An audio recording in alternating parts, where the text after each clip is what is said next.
wa yassir li amri wahlul 'uqdatam min lisani yafqahu qawli amma ba'd. Yang sama-sama kita hormati Bapak keluarkan untuk menghentikan bahwa COVID-19 ini betul-betul sirna.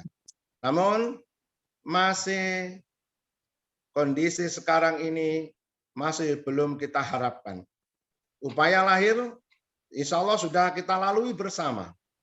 Tetapi protokol kesehatan tetap harus waspada dan penyuluh agama tidak boleh pudar. Nah, sekarang ini kita mencoba bagaimana untuk membuka pintu langit agar doa-doa kita secara batin dari seluruh lapisan, baik Islam, Kristen, Hindu, Buddha, Konghucu, semuanya ini sangat diharapkan oleh negara kita agar semuanya berdoa kepada Allah Tuhan Yang Maha Kuasa agar kiranya COVID-19 ini segera sirna. Kemarin hari Sabtu kemarin kita sudah mengikuti bersama yang namanya Hening Cipta. Dan itu dilakukan secara nasional. Kemudian kita ikuti juga doa secara nasional.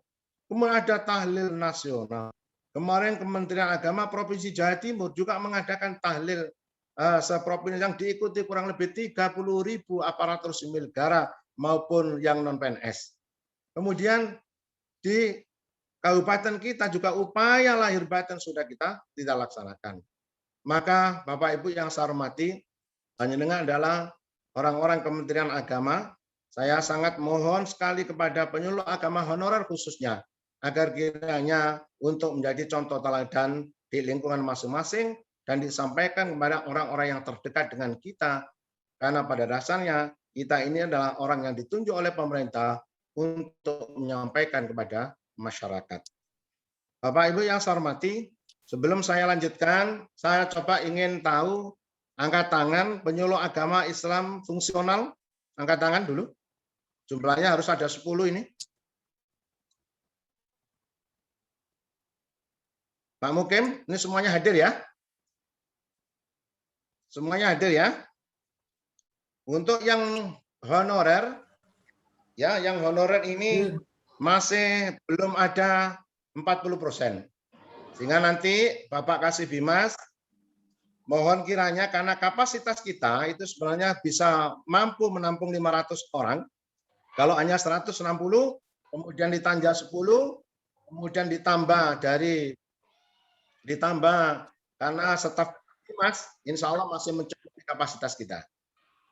Bapak Ibu yang saya hormati, maka semakin lama tugas kita ini semakin berat, ya. Tetapi mau nggak mau, suka nggak suka harus kita laksanakan. Karena penyuluh agama akhir-akhir ini menjadi primadona, ya primadona. Karena apa? Karena Kementerian Agama Pusat menganggap bahwa penyuluh agama inilah yang paling tepat karena berada di barisan terdepan orang Kementerian Agama kepada masyarakat. Maka program-program yang diluncurkan oleh Kementerian Agama maupun yang diluncurkan oleh pemerintah yang terkait dengan apa saja, maka kiranya penyuluh agama adalah orang yang pertama yang berhadapan langsung dengan masyarakat. Yang paling baru adalah sebagaimana kemarin permintaan atau permohonan lewat surat edaran Menteri Agama nomor 17 tahun 2021 yang terkait dengan sosialisasi pelaksanaan protokol kesehatan maupun sosialisasi yang terkait dengan peribadatan, terkait dengan penyembelihan hewan kurban, terkait dengan pelaksanaan sholat Idul Adha, semuanya diatur oleh pemerintah. Maka mau nggak mau, suka nggak suka, ya penyuluh agama dan seluruh pejabat yang ada di Kementerian Agama itu harus taat dan wajib untuk menyampaikan kepada masyarakat dan wajib kiranya untuk menjadi contoh tauladan di lingkungan masing-masing.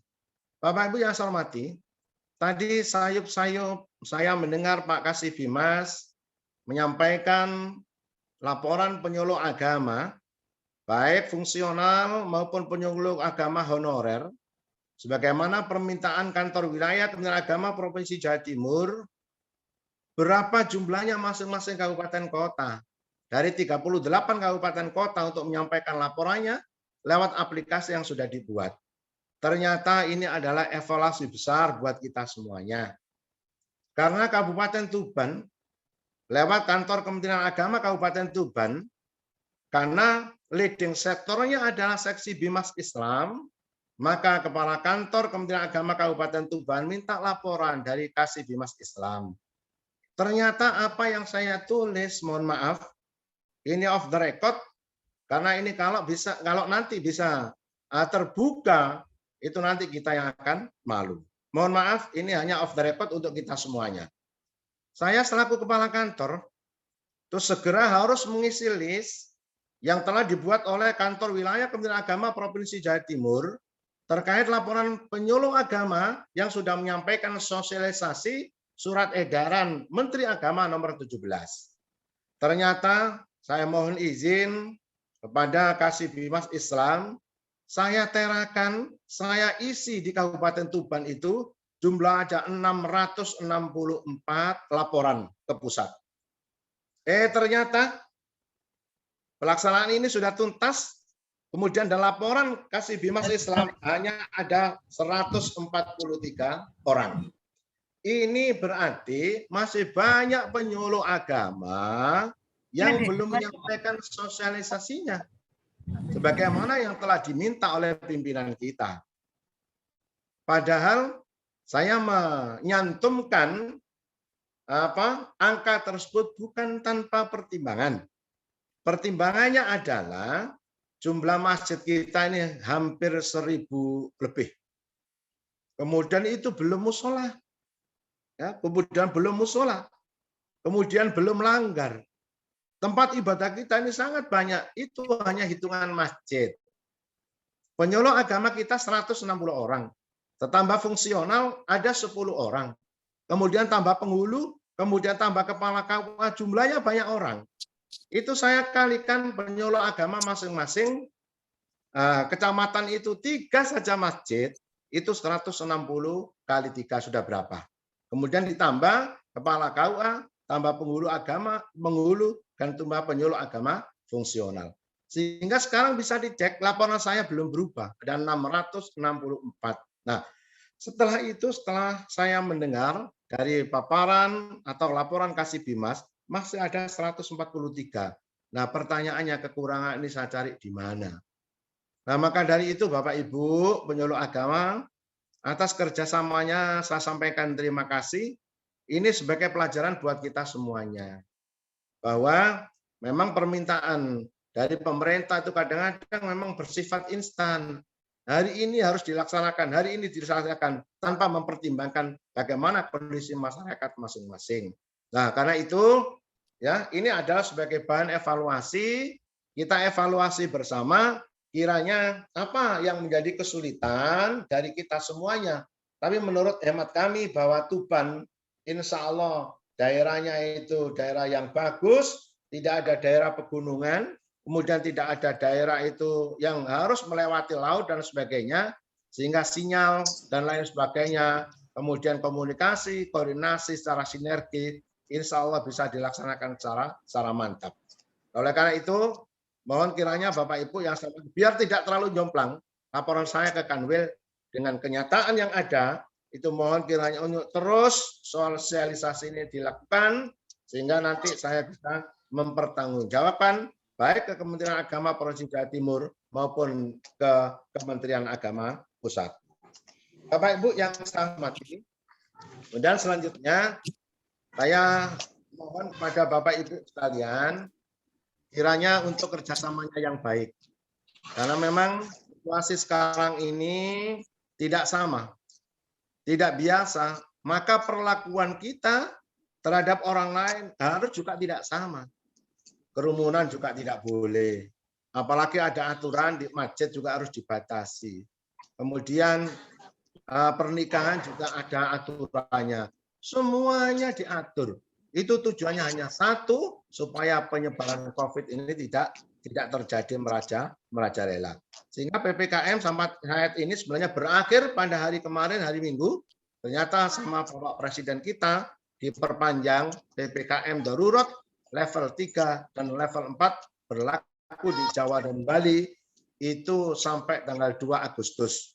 Dan itu berlaku 95 kabupaten kota di Jawa dan Bali dan 45 kabupaten di luar Jawa dan Bali. Bapak Ibu yang saya hormati, memang kalau dilihat dari sisi kuantitas, penyuluh kita ini sangat terbatas. Se-Indonesia ada kurang lebih 600-an kabupaten kota, itu penyuluh non PNS-nya ada 45.000. Kemudian penyuluh agama Islam fungsional itu hanya ada 4.993. Sehingga penduduk kita yang Islam itu ada 200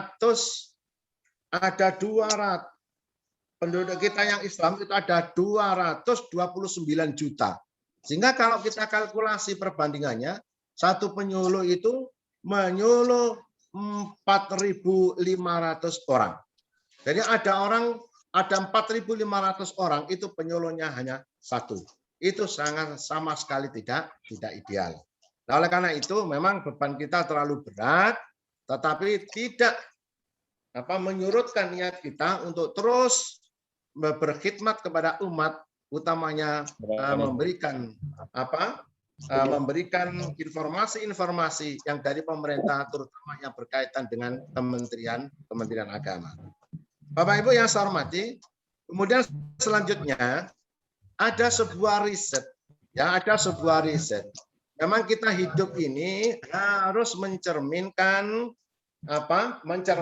kehidupan yang berimbang antara dunia dan akhirat. Kita memang tidak melulu saja apa yang kita lakukan ini semata-mata hanya untuk kepentingan dunia. Kalau itu niat kita, berarti insya Allah kita ini adalah orang yang salah. Sehingga apa yang panjenengan lakukan, ya, yang kita lakukan ini, ya semata-mata diniati ibadah kepada Allah Subhanahu wa Ta'ala. Dengan demikian, insya Allah apa yang kita lakukan pasti diberikan petunjuk dan bimbingan oleh Allah Subhanahu wa Ta'ala. Tidak tahu terkait dengan apa yang besok kita makan, apa yang besok kita berikan kepada keluarga kita. Nah, kita ini kita serahkan kepada Allah, tetapi ingat sambil berikhtiar, sambil berdoa kepada Allah, apa kiranya rezeki yang kita terima ini rezeki yang cukup dan barokah untuk kita, istri, suami kita, dan anak-anak kita. Bapak Ibu yang saya hormati, maka tugas kita ini adalah tugas yang sangat berat. Karena penyuluh agama itu adalah seorang yang diberi tugas, seorang yang diberi tanggung jawab, dan dimenang oleh pemerintah untuk melaksanakan bimbingan keagamaan, penyuluhan pembangunan melalui bahasa agama kepada kelompok-kelompok sasaran. Itu adalah penyuluh agama yang mempunyai fungsi dan tugas. Satu adalah fungsi edukatif, yang kedua adalah fungsi informatif, yang ketiga adalah konsultatif, dan fungsi yang keempat adalah perlindungan terhadap masyarakat. Itu adalah tugasnya sangat berat. Sehingga pemerintah tidak imbang untuk memberikan kompensasi kepada penyuluh agama. Tapi memang kekuatan pemerintah saat ini sebatas itu, sehingga bismillahirrahmanirrahim, apa yang panjenengan lakukan, meskipun kompensasi pemerintah tidak imbang, tetap panjenengan secara ikhlas untuk menyampaikan kepada masyarakat. Bapak Ibu yang saya hormati, maka kondisi saat ini banyak kita lihat, sekarang ini banyak orang-orang yang mengalami sebuah depresi atau stres. Karena memang meskipun kita ini punya harta benda yang banyak, tetapi tidak boleh keluar. Aturannya PPKM tidak boleh keluar, tidak boleh berkerumun, sehingga menjadikan kita ini harus betah berada di rumah dan lain sebagainya. Ini kita yang mempunyai harta. Ada banyak di luar sana orang-orang yang tidak mampu. Apa yang dimakan untuk besok pagi belum tentu ada. Kemudian kebijakan pemerintahnya tidak boleh untuk kita keluar atau kita menjual barang-barang dagangan kita secara bebas. Sehingga saat ini kondisinya sangat luar biasa. Sehingga perlakuan kita juga sangat luar biasa. Nah, oleh karena itu Bapak Ibu yang saya hormati, kemarin sudah kita ikuti bersama terkait dengan penjelasan dari Pak Nuruzaman yang dibilang oleh kantor wilayah Kementerian Agama Provinsi Jawa Timur, dan insya Allah sama Pak Kasih Bima sudah di-share jenengan. Nah, ini sudah saya print out dan akan saya sampaikan kepada Bapak Ibu sekalian untuk saling ingat mengingatkan bahwa hasil kemarin kita setelah mengikuti kegiatan yang digagas oleh kantor wilayah Kementerian Agama Provinsi Jawa Timur, hasilnya salah satunya adalah sesuai dengan arahan Pak Menteri Agama, semua keluarga besar Kementerian Agama harus menjadi contoh teladan pemakaian masker atau 5M. Ini Bapak Ibu yang saya hormati, perlu saya sampaikan masker ini jangan sampai lepas. Ya, karena jenengan saya lihat di belakangnya ini tidak ada suami dan istri masing-masing itu. Karena mungkin untuk sementara nggak boleh kumpul. Karena sekarang lagi Zoom. Nah, masker itu mohon kiranya begitu jenengan keluar rumah, ya wajib hukumnya panjenengan pakai. Ya, kemana saja keluar rumah. Maksudnya kalau keluar rumah kemudian berinteraksi dengan yang lain, itu mohon kiranya wajib hukumnya pakai masker. Kalau dulu pada saat varian Alpha maupun varian Beta dan Delta, itu mungkin cukup satu saja. Sekarang ini saya sangat mengimbau, termasuk saya sekarang ini, pakai masker itu double. Sehingga kalau dilihat dari sisi anggaran, itu adalah anggarannya juga double. Karena biasanya pakai satu, sekarang pakai dua. Nah, ini dalam rangka untuk menjaga, melindungi kita dan orang lain. Tidak hanya masker saja, melainkan juga sering mencuci tangan. Kemudian sering 5M itu mengurangi mobilitas. Kemudian menjauhi kerumunan. Itu yang diharapkan oleh pemerintah. Makanya jam 19 di Kabupaten Tuban, seluruh lampu itu sudah dimatikan. Tujuannya apa? Supaya tidak ada orang yang berkerumun, supaya tidak ada orang yang berinteraksi. Memang masyarakat pro kontra. Ada kalanya jam segitu kok sudah dimatikan. Kemudian kalau lampunya itu dimatikan, malingnya yang datang dan sebagainya. Nah, itu ada pro kontra. Jadi tujuannya pemerintah hanya satu, bagaimana supaya penyebaran COVID ini berhenti dan berakhir. Yang kedua, sosialisasi terbaik dengan memberi contoh pada orang lain dalam hal apapun, misalnya kegiatan keagamaan. Bapak Ibu yang saya hormati, nah ini adalah penyuluh agama. Sebagaimana kita kemarin dalam rangka menghadapi peringatan Idul Adha, saya mengadakan rapat dengan para pejabat, ya. Saya himbau agar Bapak Ibu Kasubag TU, Kepala KUA, dan penyuluh agama, agar kiranya untuk sementara tidak menerima permohonan khutbah, baik di masjid maupun di lapangan.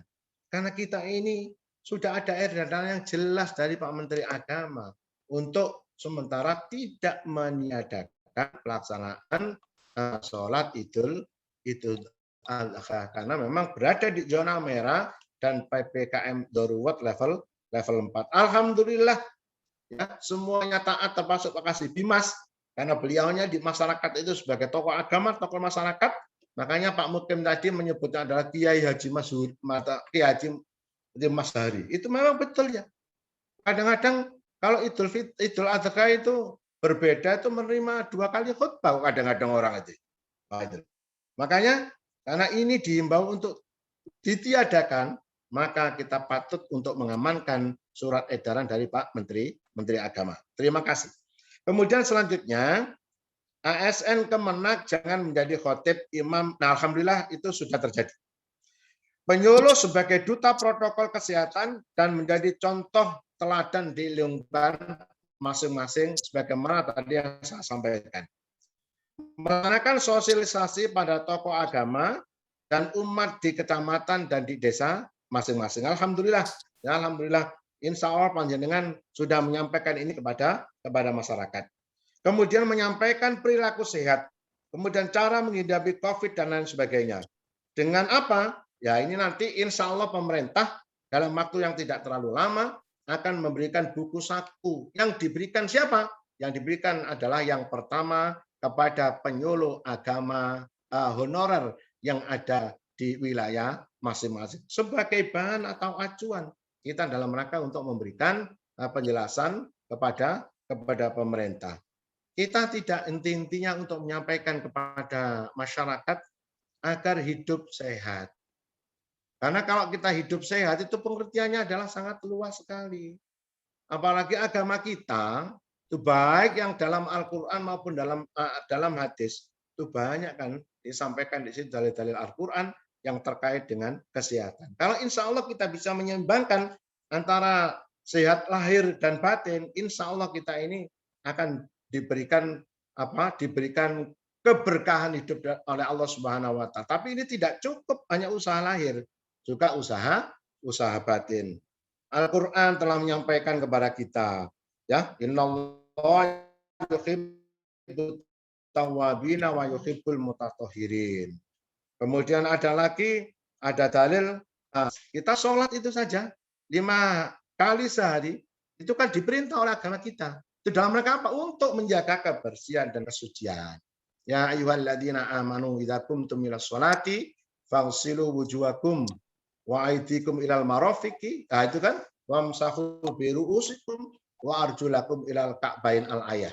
Itu adalah perintah agar kita menjaga kebersihan dan kesucian, kesehatan dan lain sebagainya. Innallaha jamilun yuhibbul jamal. At-tahuru syatrul iman. Itu adalah dalil-dalil nakli yang terkait dengan kita menjaga kebersihan, baik kebersihan pribadi, kebersihan keluarga maupun kebersihan lingkungan. Bapak Ibu yang saya hormati, kemudian selanjutnya ini kita sangat dianjurkan oleh pemerintah kita lewat surat edaran Dirjen Bimas Islam. Tadi disinggung sedikit oleh Bapak Kasih Bimas, kita sangat dianjurkan untuk mensosialisasikan surat edaran Menteri Agama. Kemudian yang hendak kita gagas ini adalah aksi kemanusiaan berupa pemberian 1 juta vitamin, sembako, dan lain-lain kepada orang yang sangat membutuhkan. Bapak Ibu yang saya hormati, sebenarnya hari Senin ini itu sudah digagas oleh Bapak Kasih Bimas terkait dengan surat edaran Dirjen Bimas ini untuk memberikan vitamin kepada orang-orang yang sangat membutuhkan. Saya sangat mengapresiasi. Ya, itu nanti adalah pelaksananya penyuluh agama di wilayah masing-masing. 20 kecamatan semuanya harus tersampaikan. Ya, insya Allah anggarannya, dan itu nanti kita sharing anggarannya. Ya, tidak hanya nanti dibebankan kepada penyuluh agama. Nanti anggarannya dari mana kalau penyuluh agama ya? Terutama yang honorer. Mohon maaf. Ini nanti akan kami ambil kebijakan di Kementerian Agama. Insya Allah nanti secara simbolis akan dilaksanakan di kantor induk di Kabupaten Tuban ini.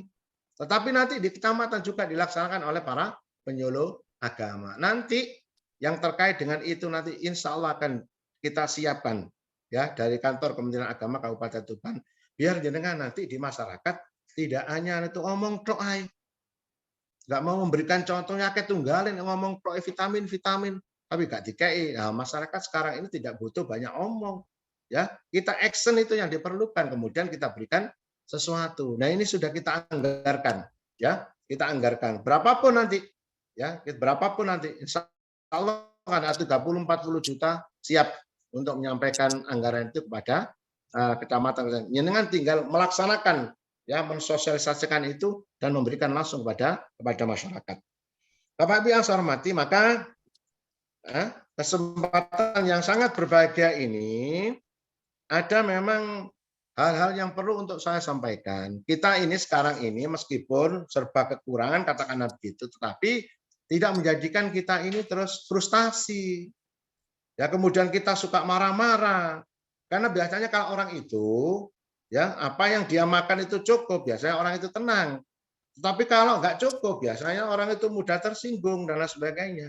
Sehingga karakter orang sekarang ini disulut sedikit itu kemudian langsung seperti api mublak-mublak dan lain sebagainya. Nah, bagaimana supaya bisa mendinginkan suasana? Maka kita inilah yang ahli agama ini yang mendirikan tauladan bagi orang-orang yang ada di sekitar kita. Apa itu? Ternyata Bapak Ibu yang saya hormati, ada sebuah riset yang ini perlu kita ketahui. Bahwa sekarang ini banyak orang yang dilakukan yang biasanya tidak dilakukan. Ada orang itu sepanjang hidupnya tidak pernah olahraga. Pada zaman pandemi COVID ini olahraga itu lari-lari dan sebagainya. Karena mungkin itu dianjurkan oleh dokter atau siapa saja yang ada di sekitar kita. Mungkin kalau ada matahari terbit itu di tanah lapang, kemudian kita istilahnya dapat vitamin D dan sebagainya. Itu ada anjuran-anjuran yang positif. Tetapi itu tidak 100% menjadikan benar.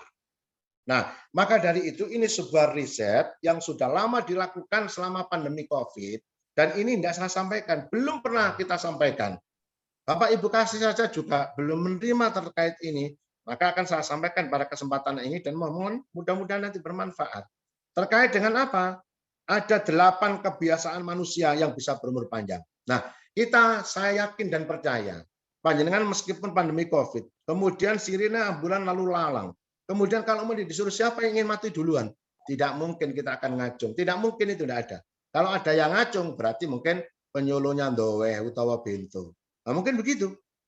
Nah, karena apakah kita ini sangat dianjurkan oleh agama kita berdoa agar umur panjang yang barokah. Makanya ya, kebahagiaan itu perlu untuk dibentuk. Sebagaimana doa kita, Rabbana atina fid dunya hasanah wa fil akhirati hasanah wa qina adzabannar.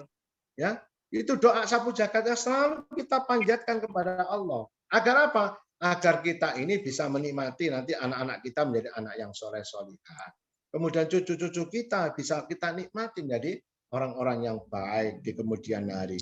Ya, nah karena itu insya Allah kita terus ya mohon kepada Allah Subhanahu Wa Taala agar diberikan kebahagiaan dunia dan keselamatan di akhirat. Tapi tentu ini mesti melalui proses yang sangat panjang. Nah, penelitian ini dilakukan oleh orang-orang yang punya kapabel.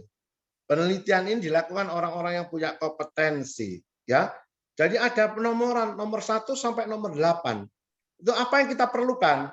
Nah, mohon ikuti penjelasan berikutnya. Bapak Ibu yang sangat saya hormati, jadi peringkat kebiasaan kita menjadi umur panjang, peringkat 1 sampai peringkat 8 itu akan saya sampaikan. Ya, peringkat 8 dulu, itu apa? Rutin olahraga. Ternyata olahraga yang kita lakukan, itu adalah peringkatnya itu ada di nomor 8. Tapi bukan berarti olahraga tidak penting. Penting. Karena apa? Dengan olahraga, tujuan kita ini paling enggak fisik kita menjadi sehat. Makanya kadang-kadang setelah sholat subuh, kita keluar rumah, ya senam mungkin kecil-kecil. Ya, kemudian dibelokkan kanan, dibelokkan kiri supaya dapat hawa segar dan sebagainya. Itu adalah upaya kita agar umur kita menjadi panjang karena menjadi bahagia. Makanya pikiran kita ini jangan ditumpui hal-hal yang mungkin mengakibatkan kita stres atau tidak bahagia. Karena memang hidup kita ini punya latar belakang yang berbeda-beda, tetapi tetapi mungkin kan kita untuk bahagia. Kenapa? Banyaknya harta belum tentu kita bahagia. Coba yang barusan kita lihat, ya Nia Ramadhani itu, semuanya bisa tahu Nia Ramadhani itu siapa.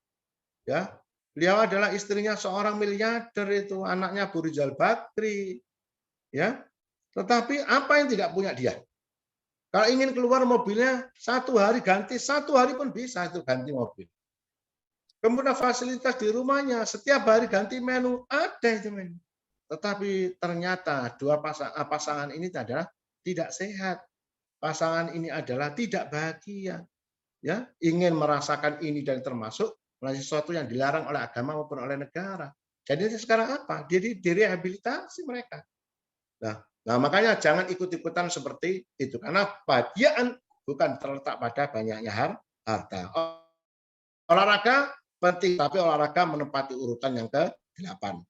Yang kedua, makan ikan 2 kali seminggu.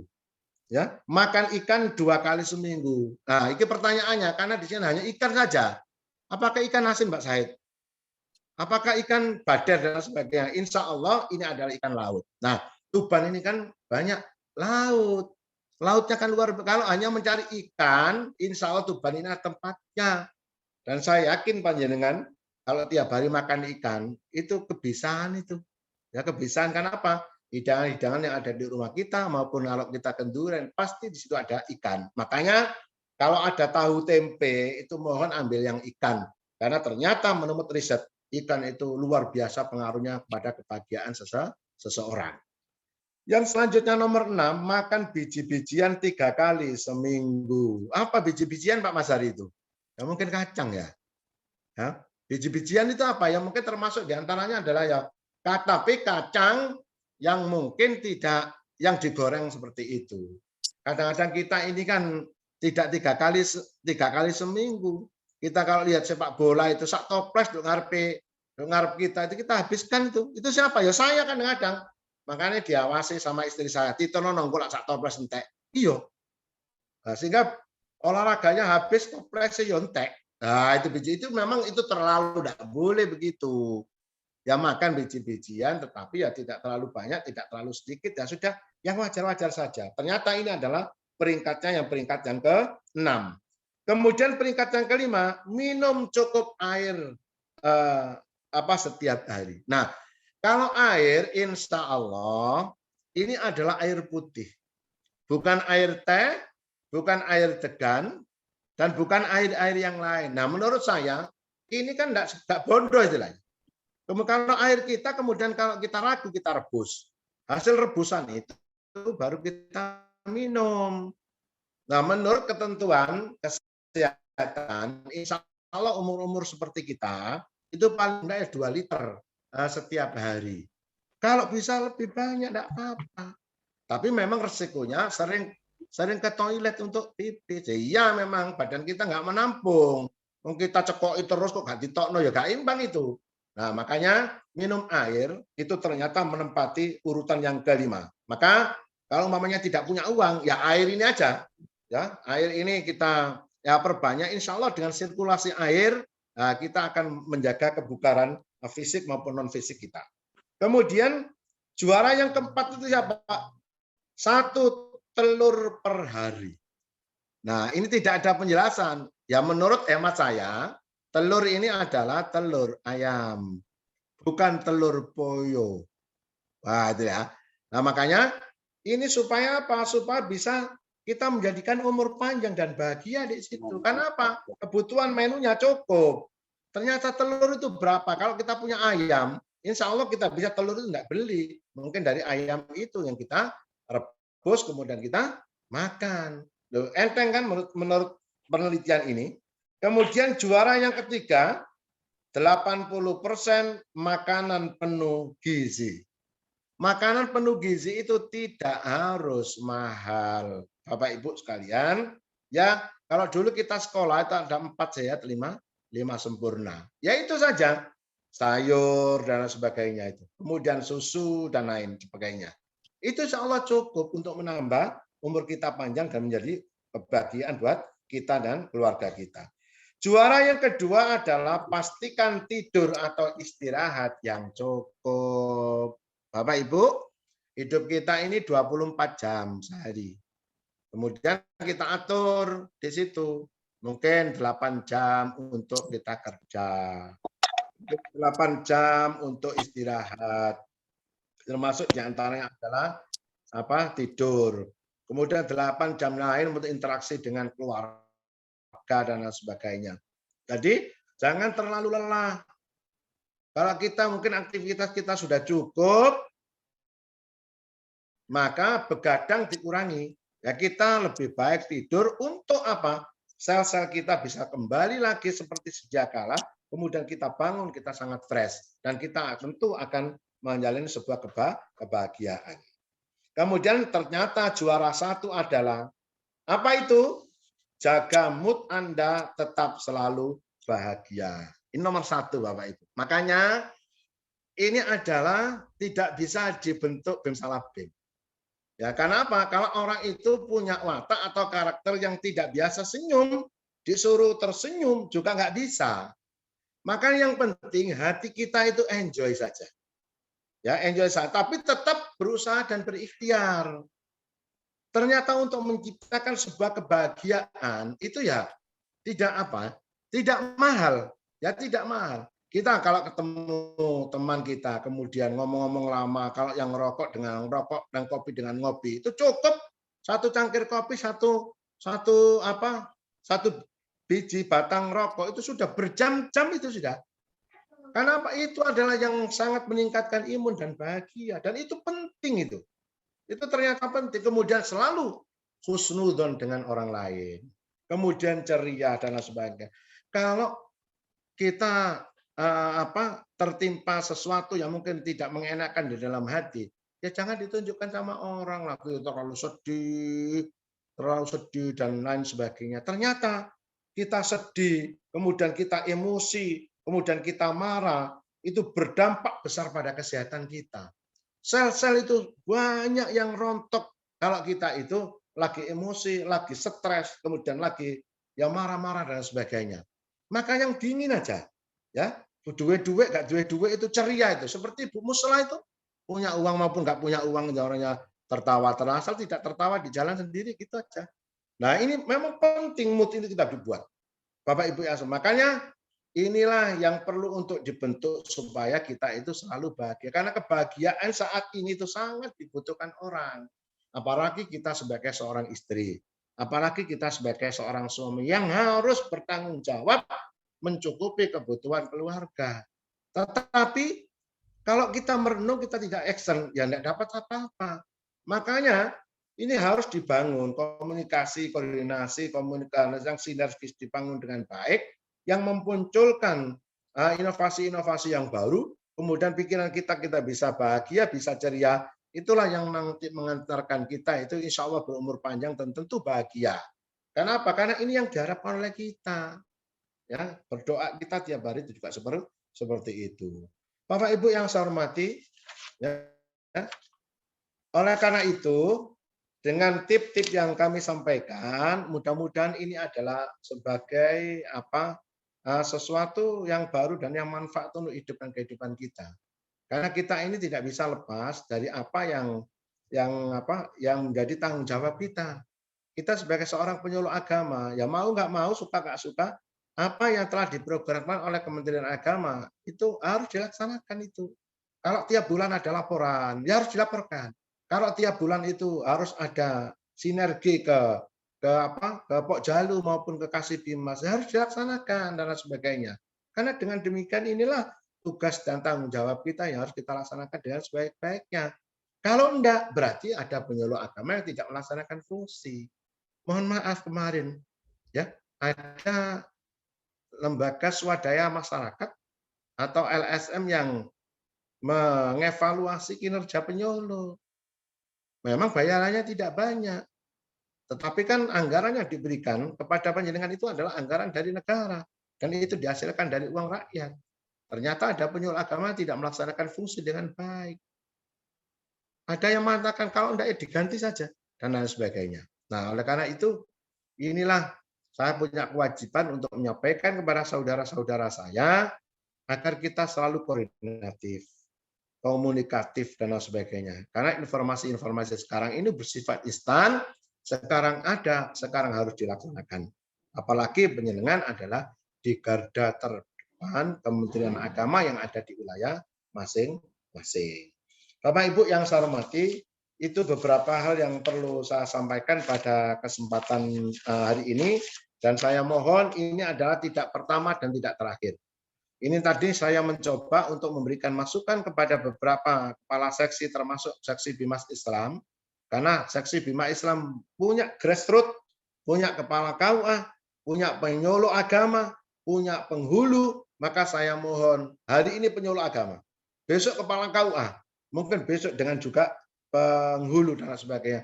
Kita memberikan kita komunikasi dan kita koordinasi terhadap tugas-tugas kita. Barangkali ada sesuatu yang perlu untuk kita laksanakan bersama, atau sesuatu yang tidak bisa kita laksanakan kendalanya di mana, kita musyawarahkan bersama.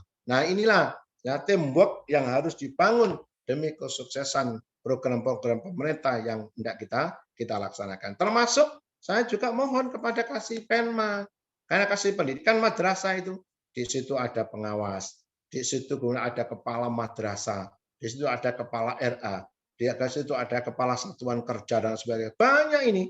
Maka yang insya Allah ini adalah sebagai contoh yang baik. Saya mulai dengan penyuluh agama, karena yang paling mendesak memang penyuluh agama sesuai dengan surat edaran dari Dirjen Bimas dan surat edaran dari Menteri Agama yang harus dilaksanakan utamanya kepada para penyuluh agama. Bapak Ibu yang saya hormati, mungkin itu beberapa hal yang perlu saya sampaikan dan saya mohon sebelum saya akhiri bacaan doa suratul Fatihah kita tujukan kepada tokoh-tokoh agama, tokoh masyarakat, utamanya juga para aparatur sipil negara, baik yang ada di pusat maupun yang ada di kantor wilayah Kementerian Agama Provinsi Jawa Timur, maupun yang ada di kantor Kementerian Agama Kabupaten Tuban dan lain sebagainya, yang sudah dipanggil kehadirat Allah Subhanahu wa Ta'ala. Yang terbaru kemarin, Bapak Karocan, Kepala Biro Perencanaan, dan Bapak Kabak TU Kantor Wilayah Kementerian Agama Provinsi Jawa Timur, karena sesuatu dan lain-lain Allah telah mengambil kembali untuk kembali ke hadiratnya. Mudah-mudahan orang-orang yang kita sayangi almarhum dalam rangka menghadap hadirat Allah Subhanahu wa Ta'ala diterima seluruh amal baiknya, diampuni segala kesalahannya, keluarganya ditingkat diberikan kesabaran oleh Allah Subhanahu wa Ta'ala dan dimasukkan surga oleh Allah Subhanahu wa Ta'ala. Ila hadratin Nabiil Mustafa Muhammadin sallallahu alaihi wasallam wa ala alihi wa ashabihi wa qarabati wa azwaji wa dzurriyyati ajmain. Sayyidina lahumul Fatihah. A'udzu billahi minasyaitonir rajim. Bismillahirrahmanirrahim. Alhamdulillahirabbil alamin arrahmanir rahim maliki yaumiddin. Iyyaka na'budu wa iyyaka nasta'in. Ihdinas siratal mustaqim. Shiratal ladzina an'amta 'alaihim ghairil maghdubi 'alaihim waladdallin. Amin. Terima kasih. Yang paling akhir, Bapak Ibu yang saya hormati, saya mohon dukungannya kepada penyuluh agama honorer khususnya, karena penyuluh agama kita, Mas A'la, penyuluh agama Kecamatan Singgahan, berdasarkan hasil lomba penyuluh agama, itu beliau insya Allah di tingkat provinsi menempati urutan yang ketiga. Namun setelah disurvei oleh tim dari kantor wilayah Kementerian Agama Provinsi Jawa Timur dan langsung turun didampingi oleh Bapak Kasih Bimas dan Pok Jalu, ya, karena beliaunya ini kegiatannya juga sangat luar biasa, IT-nya juga mapan dan sebagainya, maka insya Allah ya, kantor wilayah Kementerian Agama Provinsi Jawa Timur menunjuk Kabupaten Tuban lewat Mas A'la untuk menjadi duta atau menjadi wakil dari Jawa Timur untuk mewakili Jawa Timur ke tingkat nasional dalam rangka untuk penyuluh agama teladan di tingkat nasional. Mudah-mudahan paling tidak doalah. Ya, doa kita semuanya, kita dorong, kita beri support agar Mas A'la nanti menjadi penyuluh agama teladan nasional dari Kabupaten Tuban mewakili Provinsi Jawa Timur. Terima kasih atas perhatiannya dan mohon maaf atas segala kekurangan. Wallahul muwaffiq ila aqwamit thoriq. Wassalamualaikum warahmatullahi wabarakatuh. Warahmatullahi wabarakatuh. Terima kasih disampaikan kepada Bapak Kepala Kantor yang telah memberikan pengarahan pembinaan dalam rangka mensosialisasikan Surat Edaran Menteri Agama nomor 20 tahun 2021 pada masa kondisi PPKM level 3 dan 4. Oleh karena itu sangat kami sampaikan banyak terima kasih. Kemudian dilanjutkan kembali yaitu tambahan dari Bapak Kepala Seksi Bimas Islam untuk penekanan dalam rangka sosialisasi ini kepada Bapak Kasih Islam dihaturkan. Assalamualaikum warahmatullahi wabarakatuh. Karena acara virtual ini sangat terbatas waktunya, jadi tidak ada pertanyaan. Kami tadi sudah diberi isyarah kode oleh hostnya, Gus Mukim. Apa yang disampaikan oleh Bapak Kepala Kantor, Bapak Haji Said, tentu sudah sama-sama kita simak, sudah sama-sama kita tangkap banyak hal yang perlu kita tindak lanjuti atas arahan beliau. Oleh karena itu, mulai besok, hari Selasa, tanggal 26, Bimas akan mengadakan supervisi ke KUA se-Kabupaten Tuban. Besok mulai dari KUA Jenuh, kemudian KUA Tambakboyo, dan ketiga KUA Banjar. Jadwal ini sudah saya sampaikan kepada Gus Mukim selaku Pokjalu untuk disampaikan kepada para penyuluh yang ada di wilayah kecamatan masing-masing. Oleh karena itu harapan kami, karena ini tidak ada pertanyaan, secara teknis apa yang disampaikan beliau Bapak Haji Said, secara teknis akan kita tindak lanjuti tatap muka karena hanya 8 orang, saya kira itu bisa kami lakukan. Oleh karena itu setiap jadwal yang sudah saya sampaikan kepada Pokjalu, itu kami harapkan semuanya penyuluh, khususnya PAIF, untuk hadir di tiap-tiap kecamatan sesuai dengan jadwal kami supervisi di tiap-tiap kecamatan. Yang kedua, Bapak Ibu, kami mohon yang paling mendesak, di dalam surat edaran itu ada 2, surat edaran Dirjen terkait dengan ajakan sosialisasi, ajakan untuk memberi vitamin, dan ajakan untuk doa bersama, itu sudah sebagian kita laksanakan. Dan yang terakhir, SE nomor 20 tahun 2021 terkait dengan penerapan protokol kesehatan kita oleh penyuluh ditunjuk sebagai duta, sebagai penyambung dari Kementerian Agama Republik Indonesia untuk menyampaikan kepada tokoh agama, untuk menyampaikan kepada umat, untuk menyampaikan kepada masyarakat. Maka hal ini harus kita kawal, ini harus kita jalankan betul-betul. Maka secara teknis kami mohon di setiap kami supervisi ke kecamatan nanti, di tiap-tiap KUA kami mohon penyuluhnya seluruhnya hadir. Karena itu ada teknis-teknis, ada belangko-belangko yang harus kita laksanakan dan harus kita laporkan. Barangkali tambahan dari saya cukup sekian. Terima kasih, sekali lagi terima kasih kepada Bapak Kepala Kantor yang telah memberikan tausiah, memberikan pencerahan, memberikan satu wawasan kepada para penyuluh baik PNS maupun non-PNS. Mudah-mudahan apa yang panjenengan berikan itu menjadikan ilmu yang bermanfaat. Allahumma amin. Wassalamualaikum warahmatullahi wabarakatuh. Waalaikumsalam warahmatullahi wabarakatuh. Terima kasih disampaikan Bapak Kepala Seksi yang telah memberikan penekanan kepada kita semuanya selaku penyuluh agama Islam yang langsung terjun di masyarakat.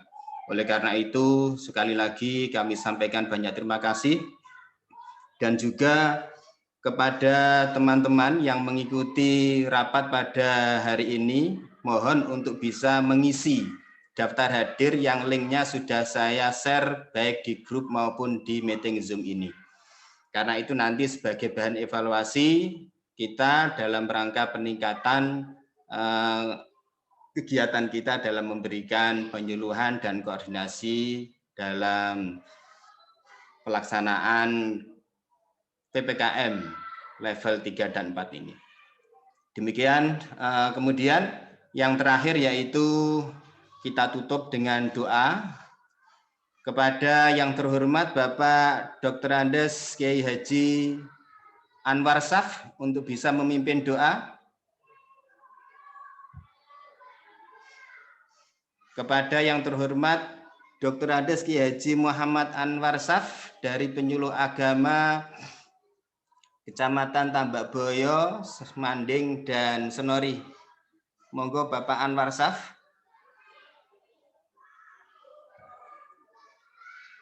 Halo Pak Anwar. Wah.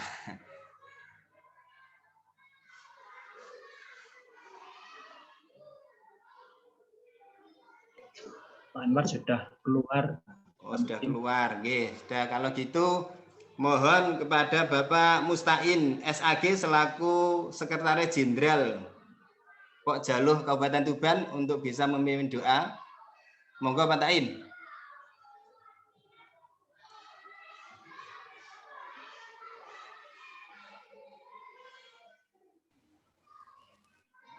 Pak Tain. Ya, terima kasih atas waktu.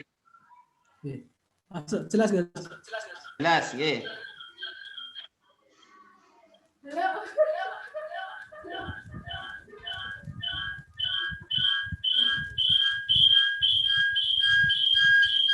Volumenya dikecilkan Pak Mustain. Ya, sudah.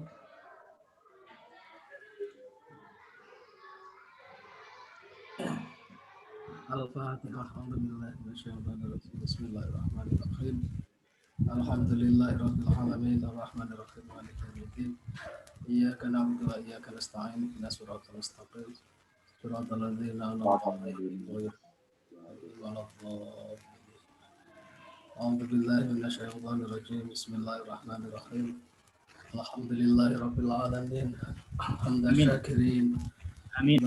Alhamdulillah amma yukafi mazidah. Ya Rabbana lakal hamdu wa lakal syukru kama yanbaghi li karim wa ahli sultanik.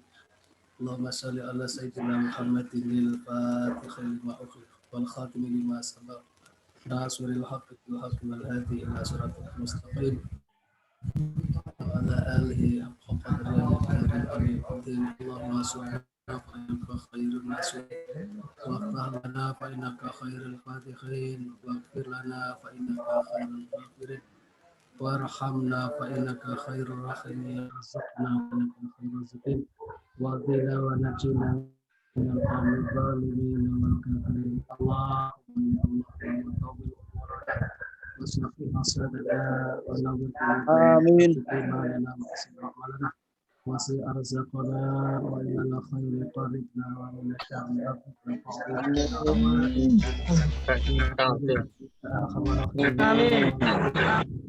Amin amin.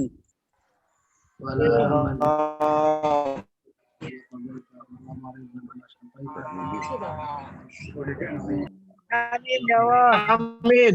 Amin ya. Amin amin. Allahumma ta'ala wa